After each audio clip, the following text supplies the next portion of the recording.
Hi, ಎಲ್ಲರಿಗೂ ಎಡುಗ್ಲೋಬ್ ಚಾನಲ್ಗೆ ಸ್ವಾಗತ. ಈ ವಿಡಿಯೋದಲ್ಲಿ ನಿಮಗೆ CET latest updates, eligibility, exam patterns ಮತ್ತು ಬೆಸ್ಟ್ ಟಿಪ್ಸ್ ಕೊಡ್ತೀನಿ. ಎಲ್ರಿಗೂ ಗೊತ್ತಿರೋ ಹಾಗೆ CET 2025 ಏಪ್ರಿಲ್ 16 ಹಾಗೂ 17ಗೆ ನಡೆಯುತ್ತೆ. ಸೊ ಎಲ್ರಿಗೂ ಆಲ್ ದ ಬೆಸ್ಟ್. ಹಾಲ್ ಟಿಕೆಟ್ನ ಡೌನ್ಲೋಡ್ ಮಾಡ್ಕೊಳ್ಳಿ ಆನ್ಲೈನಲ್ಲಿ. ಹಾಗೆ ಸಬ್ಜೆಕ್ಟ್ಸ್ ಬಂದು ಫಿಸಿಕ್ಸ್, ಕೆಮಿಸ್ಟ್ರಿ, ಮ್ಯಾಥ್ಸ್ ಅಥವಾ ಬಯಾಲಜಿ. ಯಾರು PCMC ತಗೊಂಡಿರ್ತೀರೋ ಅವರಿಗೆ ಜಸ್ಟ್ ಫಿಸಿಕ್ಸ್, ಕೆಮಿಸ್ಟ್ರಿ, ಮ್ಯಾಥ್ಸ್ ಇರುತ್ತೆ. ಯಾರು PCMB ತಗೊಂಡಿರ್ತೀರೋ ಅವ್ರಿಗೆ physics, chemistry, maths, biology 4 subject ಇರುತ್ತೆ. ನಿಮ್ಗೆ ಎಲ್ರಿಗೂ ಗೊತ್ತಿರೋ ಹಾಗೆ ಎಕ್ಸಾಮ್ ಮೋಡ್ ಆಫ್ಲೈನ್ ಆಗಿರುತ್ತೆ. ಸೇಮ್ OMR ಬೇಸ್ಡ್ ಶೀಟ್ ಆಗಿ ಇರುತ್ತೆ. ಸೊ ನೀವು ಜಸ್ಟ್ OMR ಅಲ್ಲಿ ಸರ್ಕಲ್ ಮಾಡಬೇಕಾಗುತ್ತೆ. ಮತ್ತೆ ಮೀನ್ KCET ಅಲ್ಲಿ ನೆಗೆಟಿವ್ ಮಾರ್ಕಿಂಗ್ ಇರಲ್ಲ, ನೀಟಲ್ಲಿ ನೆಗೆಟಿವ್ ಮಾರ್ಕಿಂಗ್ ಇರುತ್ತೆ. KCETಗೆ ಬಂದ್ರೆ ನೋ ನೆಗೆಟಿವ್ ಮಾರ್ಕಿಂಗ್. ಹಾಗೆ ಟೋಟಲ್ ಮಾರ್ಕ್ಸ್ ಬಂದು 180 ಆಗಿರುತ್ತೆ.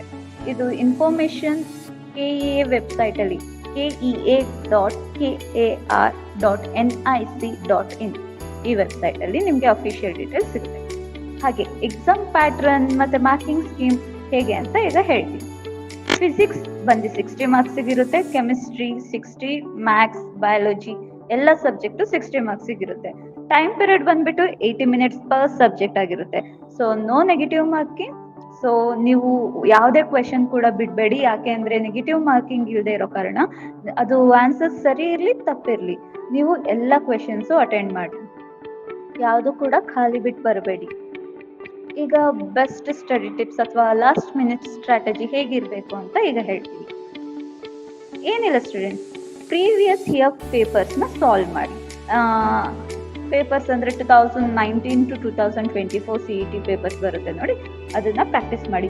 ತುಂಬ ಆನ್ಲೈನ್ ವೆಬ್ಸೈಟ್ಸಲ್ಲಿ ಎಲ್ಲ ಥರ PDF ಇರುತ್ತೆ. ಸೊ ನೀವು ಅದನ್ನು ಡೌನ್ಲೋಡ್ ಮಾಡಿಕೊಂಡು ಅಥವಾ ಆನ್ಲೈನಲ್ಲೇ ನೀವು ಪೇಪರ್ಸ್ನ ಸಾಲ್ವ್ ಮಾಡ್ಬೋದು. ಈಗ ಫಾರ್ಮುಲಾ ಶೀಟ್ ರೆಡಿ ಮಾಡ್ಕೊಳ್ಳಿ. ಮೇನ್ ಫಿಸಿಕ್ಸ್ಗೆ ಹಾಗೆ ಕೆಮಿಸ್ಟ್ರಿಗೆ ಎರಡಕ್ಕೂ ಫಾರ್ಮುಲಾ ಶೀಟ್ ರೆಡಿ ಮಾಡ್ಕೊಂಡಷ್ಟು ನಿಮಗೆ ತುಂಬಾ ಯೂಸ್ಫುಲ್ ಆಗುತ್ತೆ. ಹಾಗೆ ನೆನಪಿಟ್ಕೊಳ್ಳೋಕ್ಕೂ ಈಸಿ ಆಗುತ್ತೆ. ಈಗ ನೆಕ್ಸ್ಟ್ ಟೈಮ್ ಮ್ಯಾನೇಜ್ಮೆಂಟ್ ತುಂಬಾ ಇಂಪಾರ್ಟೆಂಟ್ ಆಗುತ್ತೆ ಸ್ಟೂಡೆಂಟ್ಸ್. ಎವ್ರಿ ಕ್ವೆಶನ್ಗೆ 1 minute ಲಿಮಿಟ್ ಇಟ್ಕೊಳ್ಳಿ ಅಷ್ಟೇ, ಓಕೆನಾ? ಇಲ್ಲ ಅದು ಲಾಸ್ಟಲ್ಲಿ ಬರ್ಡನ್ ಆಗ್ಬೋದು.